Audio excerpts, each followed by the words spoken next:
bebas gula, rendah lemak, dan sumber serat. Tropicana Slim Almond Drink.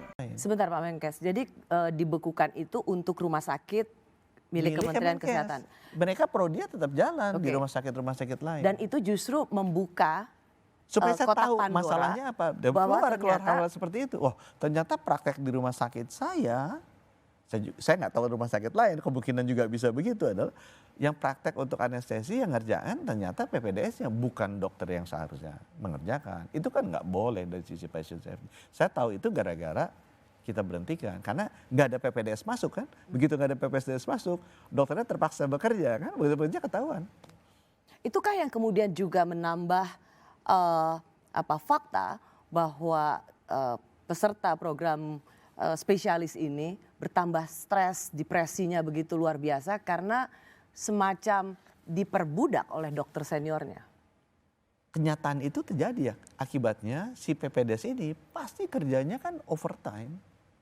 Nanti dibilang oh nggak, mereka harus belajar kerja keras supaya kayak ABRI tahan. Tapi semua keluhannya kita dapat pada saat kita survei dulu yang pernah kita lakukan, itu PPDS itu kerjanya overtime, overwork. Dan kita nggak bisa menurut saya dengan scientific base yang ada bilang bahwa oh itu diperlukan supaya daya tahannya bagus. Enggak lah, nggak mungkin. Kalau 20 jam ya boleh, tapi besoknya masih cuti. Di seluruh dunia juga begitu, nggak ada 20 jam, besoknya 24 jam, terusnya 20 jam, terusnya suruh berdiri-berdiri. Karena daya tahan orang pasti nggak mungkin. Nah itu yang sekarang ya udah saya ngomong sama Pak Brian, kebetulan sama-sama udah Pak kita atur lah dulu, ada Pak Ewuh nggak mau ngatur gitu kan.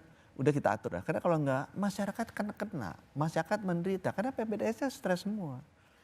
Itu semua PPDS kalau ditanya, stres tuh yang aneh-aneh seperti ini. Direktur Rumah Sakit Hasan Sadikin, saya suruh interview itu yang melakukan. Stres orangnya.